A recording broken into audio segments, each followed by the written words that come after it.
Você aí de casa acredita em extraterrestres? Você acredita que existem vidas fora desse planeta, desse país? Eu sei que tem muitas, né? Eu acho que no Brasil que não tem lá gente muito esperta, mas fora do planeta, você acredita que existem vidas extraterrenas? Se falarmos de plantas em outros planetas, nós estamos falando já de vidas. Mas o que eu estou falando são alienígenas, OVNIs, naves espaciais, os chamados objetos voadores não identificados.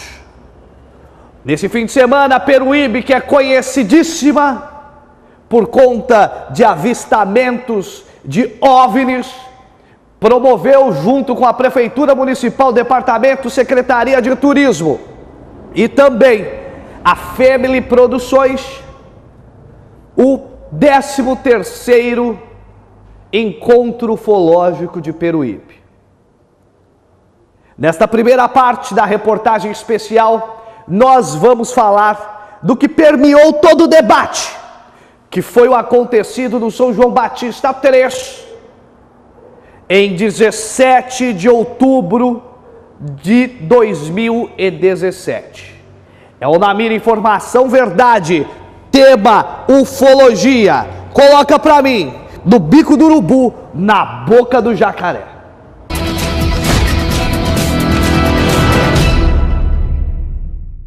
Desde o caso Roswell, há muitos anos, o mundo se pergunta: existe vida fora da Terra? Outras espécies, naves espaciais, abduções, tudo entra no campo do mistério. Livros, documentários, filmes, avistamentos, estudos. O tema, quando se fala em ufologia, é muito amplo. Por isso a cidade de Peruíbe é conhecida por sediar um evento ufológico há muitos anos.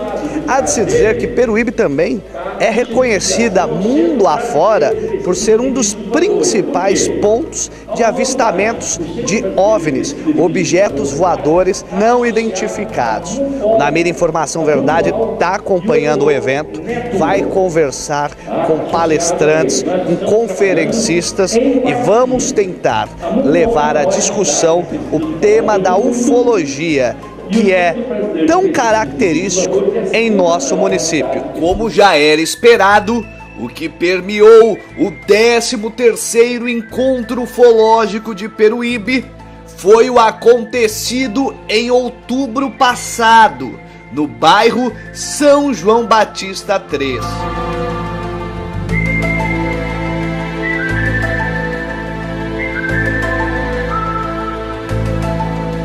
Em que vegetações foram amassadas e ruídos e fortes barulhos relatados por moradores, no que seria um suposto pouso de OVNI, objeto voador não identificado.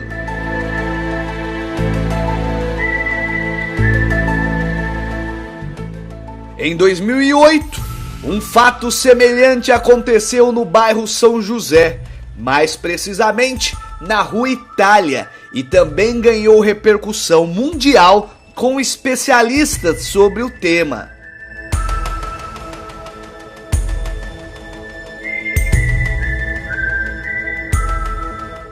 Os avistamentos em Peruíbe não são novidade para os moradores. De tempos em tempos, relatos sobre luzes no céu, ruídos ou mesmo oscilações de energia, quando isso acontece, são frequentes, a ponto de sermos referência no assunto, tanto quanto a cidade de Varginha.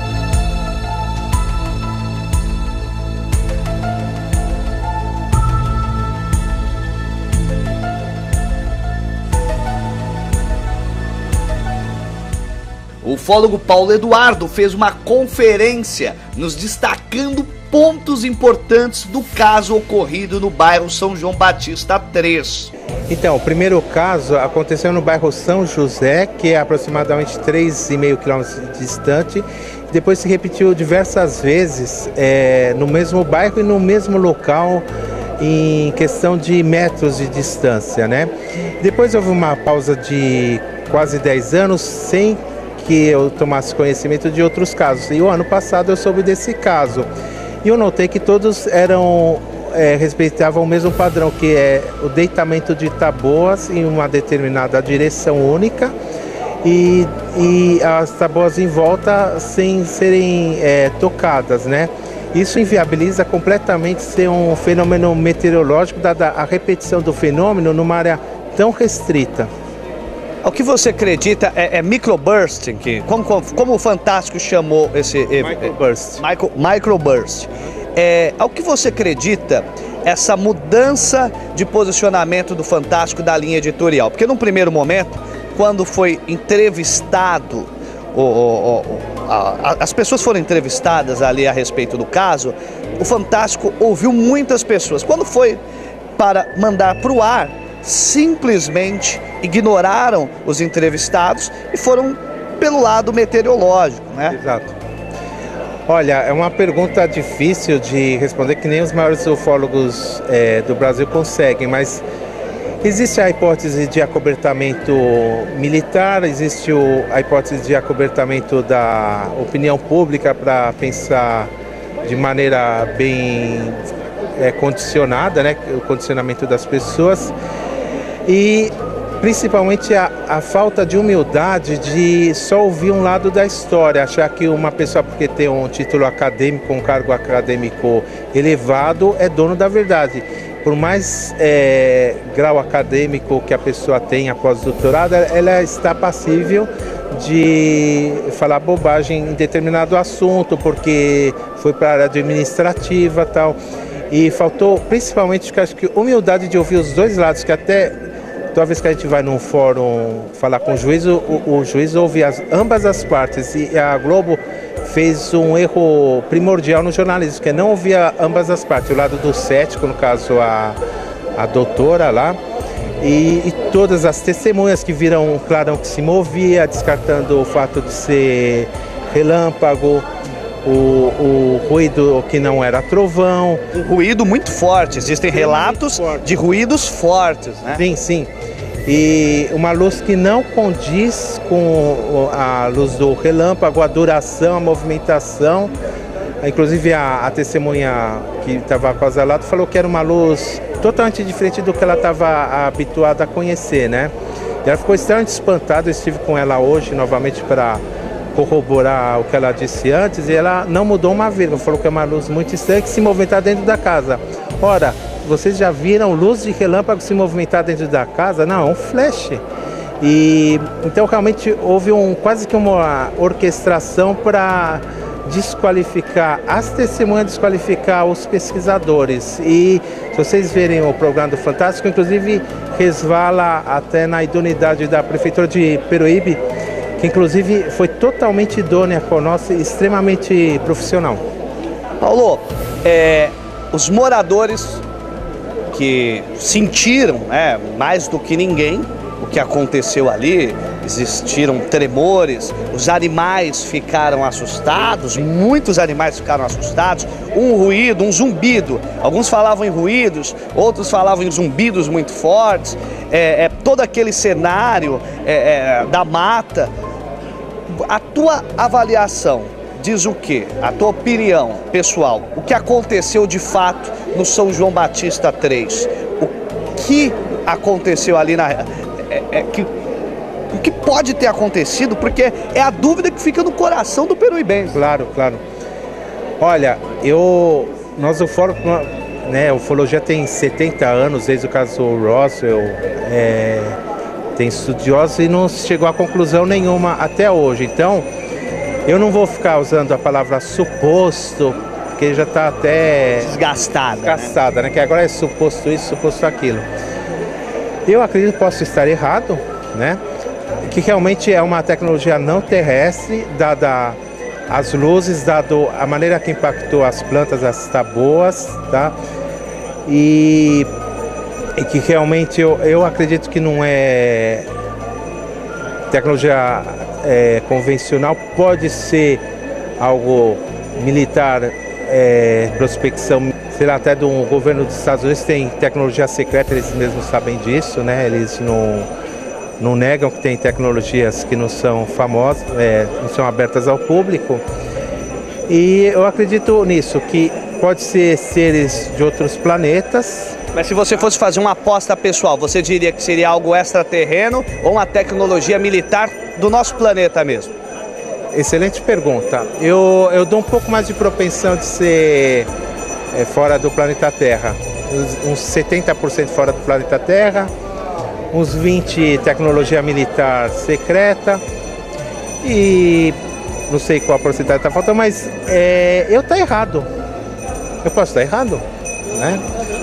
Uma outra pergunta que o público de Peruíbe faz muito, Paulo, eu acho que talvez você, pela sua experiência, possa até nos dizer, só para concluir aqui, a gente sabe a correria, Paulo. Numa situação como essa, como proceder? Não se aproximar muito da luz, que as pessoas que estavam próximas se sentiram mal.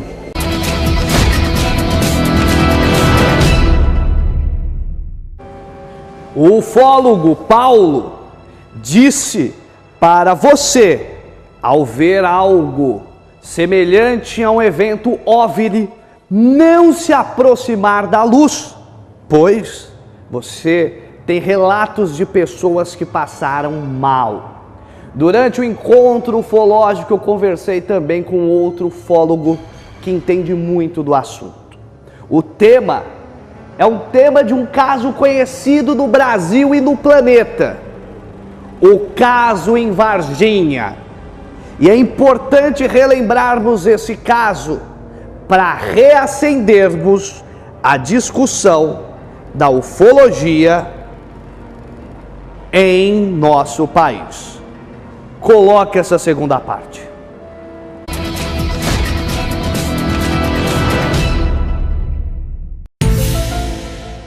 Do 13º Encontro Ufológico de Peruíbe, olha só quem eu encontrei aqui. Uma versão pelúcia do ET de Varginha. É um caso muito curioso que daqui a pouco o Arthur, que cuida dessa parte aqui do Encontro Ufológico, vai explicar pra gente. Uma coisa curiosa que você nota no ET de Varginha, né, que é um caso conhecidíssimo, que o Arthur vai relembrar para nós aqui, é que o ET de Varginha, ele é sim semelhante às outras espécies, até mesmo quando a gente fala dessas outras pelúcias com aspecto mais tradicional do ET de Varginha. Vamos relembrar para o pessoal de casa, Arthur, o Arthur Ferreira também é ufólogo, gosta do tema, evidentemente. Vamos relembrar para o pessoal de casa o que de fato aconteceu em Varginha, que colocou a cidade de Varginha no mapa mundial da ufologia. Bom, em 1996, dia 20 de janeiro de 96, ou caiu, ou desceu, ou foi derrubado um objeto na próxima cidade de Varginha, não foi propriamente em Varginha, foi numa fazenda a mais ou menos 25 quilômetros de Varginha, e tudo indica que os ETs se espalharam pela região, o exército no encalço deles, né? E aí houve aquela questão das meninas verem o ET dentro da cidade de Varginha. E aí explodiu o caso para o mundo, né? Mas na realidade, 22 anos depois, os ufólogos, apesar de pesquisas intensivas até hoje, nós não sabemos nem 40% do que aconteceu em Varginha, porque muita coisa aconteceu. E se tornou um caso de âmbito mundial, porque tudo indica que foram capturados um vivo, 2 vivos e 1 morto. Pelo menos, no mínimo, 3 criaturas foram capturadas naquela ocasião. Existem registros que dizem que ali aconteceu uma intervenção militar, né? porque o Exército entrou em ação, teve toda uma operação abafa, fechou alguns perímetros e etc. Mas nos documentos das nossas forças de segurança, né, no caso do Exército, existem registros desse dia? Bom, os registros são negados até a morte. Não, oficialmente não há registro. Oficialmente o Exército não fala sobre o assunto, mas extraoficialmente houve um inquérito policial militar dentro da ESA, Escola de Sargento das Armas, para averiguar o que aconteceu na época. E para nós, ufólogos, é taxativo. Existem outros documentos, por exemplo, existe laudo pós-morte, óbito, de um policial militar, da Polícia Militar de Varginha, que faleceu porque teria tocado no animal, no ET, durante uma das capturas. E não se sabe por que razão, mas alguma coisa derrubou toda a imunidade daquela pessoa, que era um jovem, 23 anos, chamado Marcos Eli Xerez, e ele veio a falecer de deficiência de imunidade, ou seja, teve uma AIDS aguda. Um menino que tinha uma vida, né, muito forte, uma vida inteira pela frente, de repente teve uma queda de imunidade considerável. Exatamente, e me parece que ele tinha algum ferimento, não sabe se aconteceu durante a captura, e devido a essa baixa imunidade ele veio a ter uma infecção, uma septicemia, né, infecção generalizada, e veio a falecer. Arthur, o caso de Varginha é um caso muito importante no que se trata de ufologia a nível Brasil, acabou se tornando até mesmo um material de marketing da cidade de Varginha, acabou até mesmo se tornando um ursinho de pelúcia aqui, e até videogame, né? Existe o jogo Acidente em Varginha.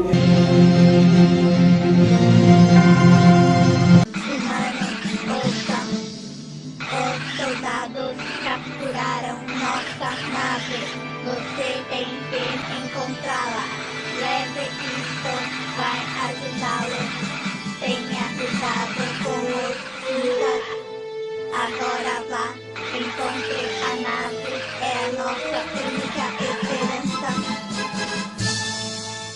E isso atiçou a ideia da ufologia para muitas pessoas. Muitas pessoas se interessaram pelo tema por conta do ocorrido na cidade de Varginha, né? Mas uma coisa curiosa, eu falei até aqui na minha apresentação, no começo da reportagem, Arthur, é que o aspecto do ET de Varginha, que inclusive esse design foi usado para jogos ou mesmo em desenhos, em reconstituições, muito semelhante a esse aspecto tradicional do que conhecemos, né? Embora com um olho menor, vermelho, com entradas, já se falavam já naquela época. O porquê isso? É a mesma espécie? É uma espécie diferente? Ao que você acredita essa diferença tão grande dos ETs que foram, até chato de falar supostamente, né? Porque existem tantos relatos. Então vamos falar, que foram avistados em Varginha. Na realidade, não há uma explicação, mas o que posso dizer é o seguinte: o tipo que foi documentado em Varginha não tinha sido documentado antes em nenhum caso estudado no mundo inteiro. Esse tipo aqui do boneco de Varginha, ele é um tipo novo, vamos dizer assim, porque existe uma compilação de seres avistados em casos pesquisados no mundo inteiro.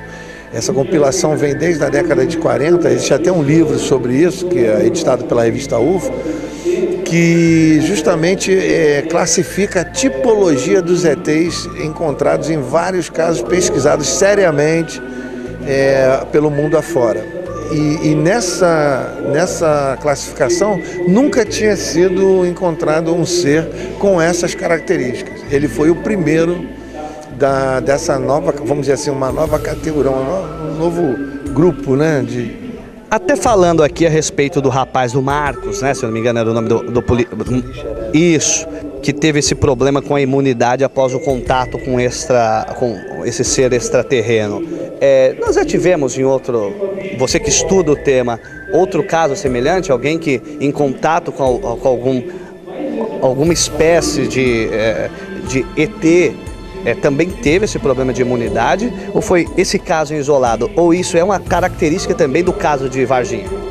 Olha, que eu lembre, não existe outra referência a nenhum caso desse tipo.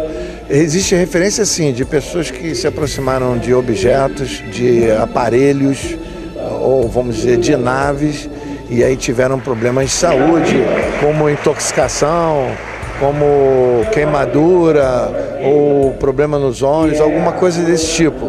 Mas não com essa certeza de uma baixa imunológica que tivesse levado ao óbito. Isso, que eu saiba, não há registro anterior que fale desse tipo de problema. O Arthur, ele é um apaixonado,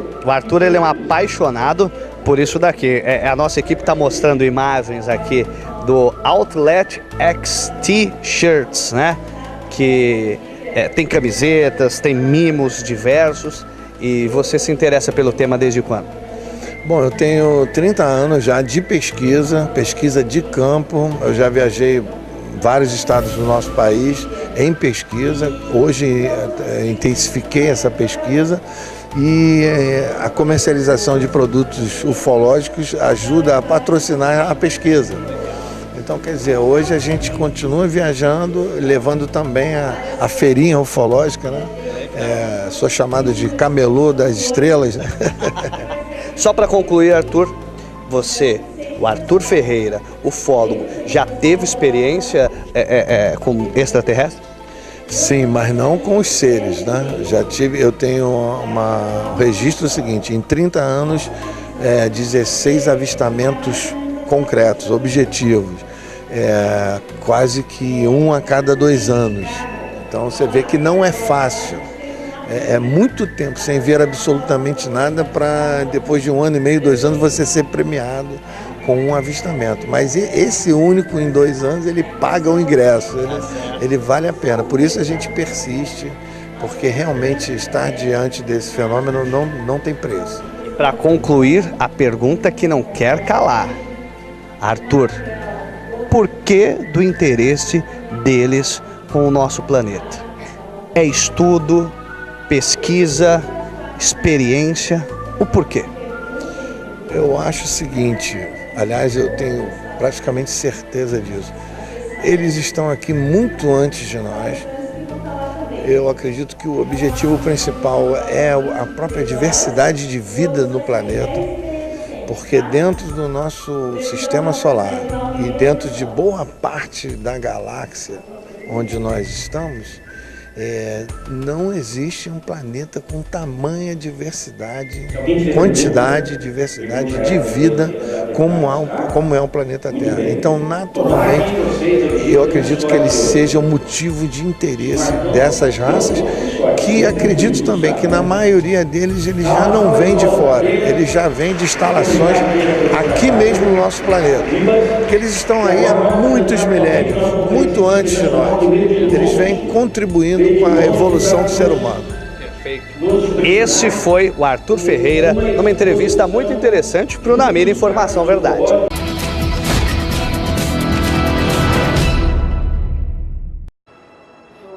Existem muito mais entre o céu e a terra do que compreende nossa vã filosofia. Você que está acompanhando o Namira Informação Verdade em outras praças. Continuando com o nosso Namira Informação Verdade, a cobertura especial do 13º Encontro Ufológico de Peruíbe, nós entrevistamos o Gevaer, editor da lendária revista UFO. Nessa entrevista ele fala do potencial turístico que Peruíbe tem justamente com esse casamento com as histórias do avistamento de objetos voadores não identificados. Inclusive, ele crava uma frase que para mim é a frase que representa esse encontro ufológico. Peruíbe é a Disneylândia dos ufólogos, dos amantes da ufologia. Coloca no bico do urubu, na boca do jacaré, no Namira Informação Verdade.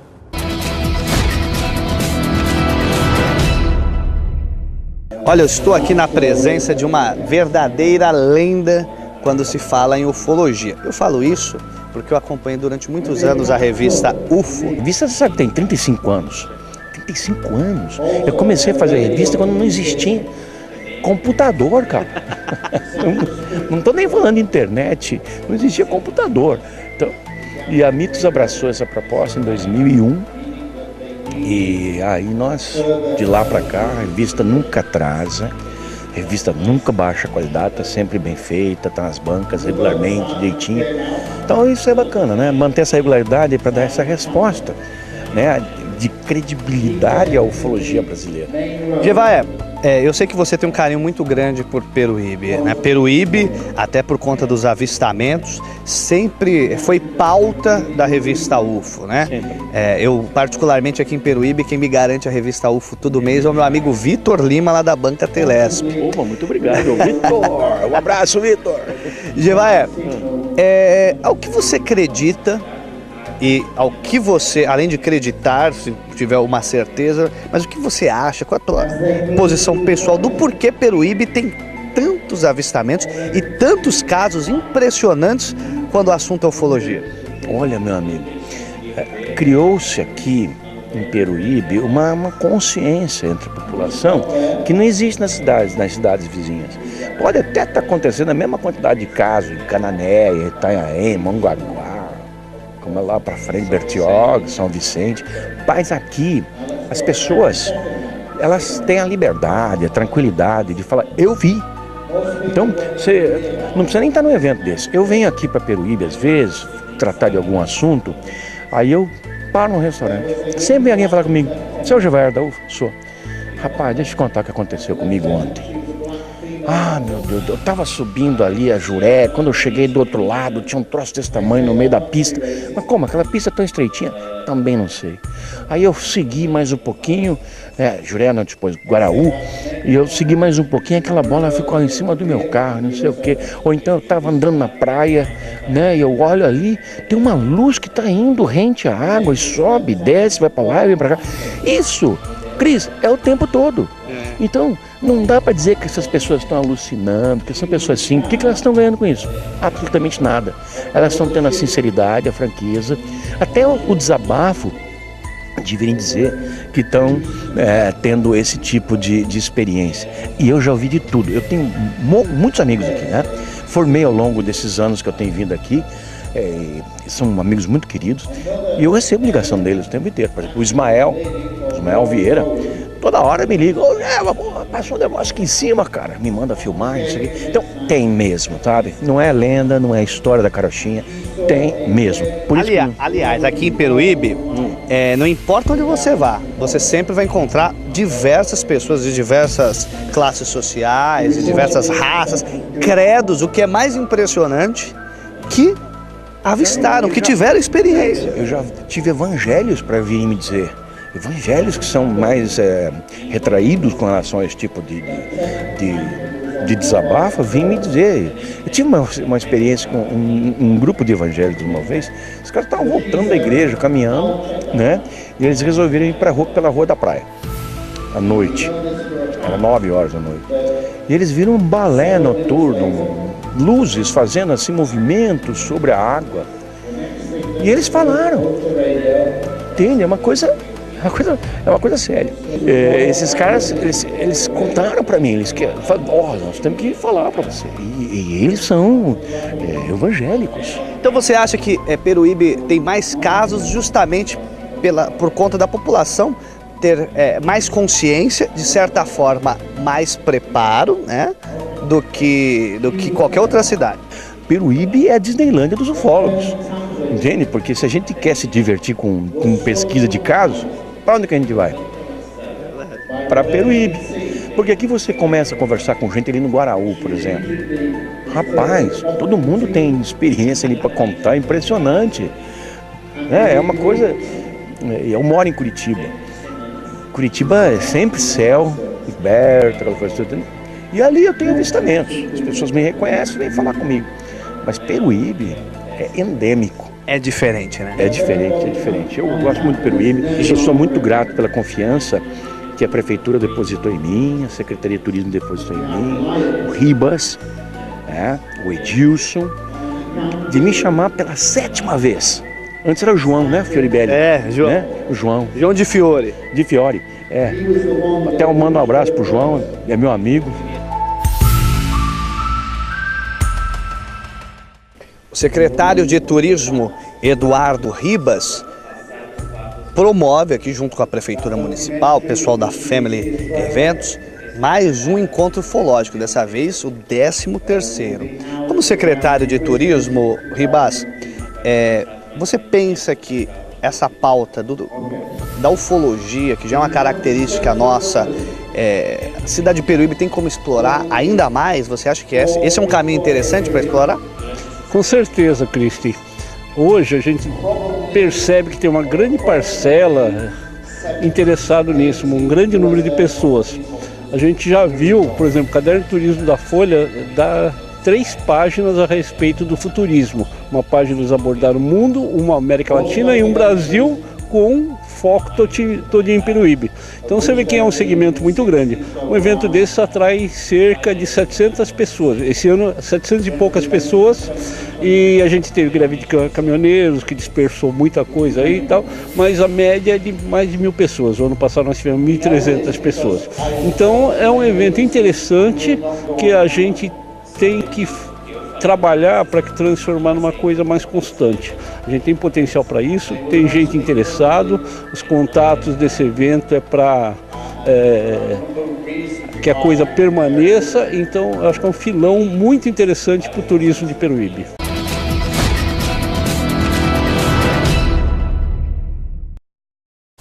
Tá aí, gente, eu acho muito importante um evento como esse, movimentando a cidade, e desenvolvermos, por que não, o turismo no nosso município. E o turismo ufológico, eu acho que é uma bandeira puramente peruibense, que nós precisamos explorar sem sombra de dúvidas. Olha, nós vamos para um recadinho dos